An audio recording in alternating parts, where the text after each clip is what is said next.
Hello hi అందరికీ.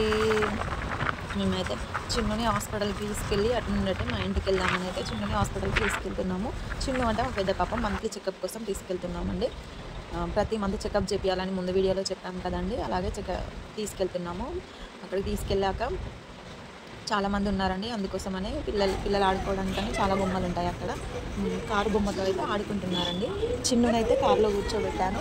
బబ్లీ అయితే ఎట్లా వెళ్తుందో చూడండి. చెకింగ్ అయితే అయిపోయింది. మెడిసిన్ తీసుకున్నాము. మెడిసిన్ తీసుకుని అయితే మా ఇంటికి బయలుదేరామండి. ఇంటికి వెళ్తున్నామంటే ఎంత హ్యాపీగా అనిపిస్తుందండి అమ్మ వాళ్ళ ఇంటికంటే, మీకు కూడా తెలుసు. బబ్లీ అయితే అసలు బండి పైన కూర్చొని ఊకే ఏడుస్తుంది. ఎప్పుడు ఏడవదు, ఇప్పుడే ఏడుస్తుంది. ఏడ్చి ఏడ్చి అయితే పడుకుంది. ఇంకా ఏడ్చి అయితే పడుకుంది. ఇంకా తను పడుకున్నదో లేదో వర్షం అయితే స్టార్ట్ అయింది. చిన్నగా వేస్ట్ అయిన బండి పైన వస్తున్నాం రా దేవుడా అనే ఫీలింగ్ అయితే వచ్చింది నాకు. వర్షాకాలం అయితే బండి పైన అయితే మీరు ప్రయాణం చేయకండి ఫ్రెండ్స్, ఎందుకంటే మాకు అనుభవం అవుతుంది కాబట్టి చెప్తున్నాము.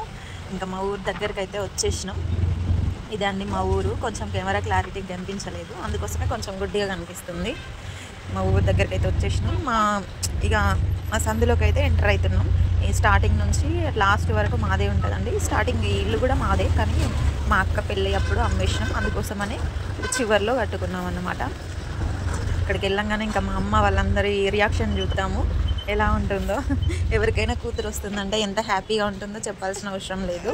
అలాగే మా అమ్మ కూడా చూడండి ఇంకా ఎదురుగా వస్తుంది. ఆమె సంతోషం మొహంలో కనబడుతుంది. మేము వస్తున్నామంటే ఎంత సంతోషమో అసలు. రాగానే చిన్నునైతే తీసుకుంది. ఆ పక్కన మా చిన్నమ్మ, మా అన్నయ్య వాళ్ళ పిల్లలు, తను కూడా పలకరించింది బాగున్నారా అని. ఇక బండి అయితే దిగి సామాన్ అయితే లోపల పెట్టాలి కదా, అంతలోనే మా అక్క కూడా వచ్చింది. అక్క వచ్చి ఇంకా బబ్లీని ఎత్తుకోవడానికి అయితే వచ్చింది. బబ్లీని తీసుకుంది. మా నాన్న చూడండి చిన్న పాపను ఎత్తుకున్నాడు. అమ్మమ్మ తాతయ్య వాళ్ళకి మనవరాలు వచ్చిర్రంటే ఆ సంతోషం చెప్పలేనిది. ఇంకా మా ఇంటి దగ్గరే అన్ని చెట్లు ఉంటాయండి. నేనైతే జామకాయ తెంపుకుందామని అయితే వెళ్ళాను. జామ చెట్టుకు అన్ని చిన్న చిన్నవే ఉన్నాయి. అసలు పెద్దవి ఎంత చూసినా కూడా చాలా ఉన్నాయి, కానీ అన్ని చిన్నవే ఉన్నాయి. కాయలన్నీ ఏమైనాయమ్మా అంటే అన్ని కోతులు తిన్నాయి అని అంటుంది మా అమ్మ. తిన్నట్టు కనబడుతుంది కూడా, సగం తిని అక్కడే పెట్టేసింది చూడండి. అది కోతి ఉన్నదో ఏం తిన్నదో కూడా అర్థమవుతలేదు, అట్లున్నది. లాస్ట్కి అయితే చూడంగా ఒక చిన్న జామకాయ అయితే దొరికింది. చెట్టు మొత్తం చూస్తే చెట్టు అయితే ఇంత పెద్ద ఉంది, దానికి మాత్రం కాయలు ఉన్నాయి, కానీ అన్ని పైననే ఉన్నాయి.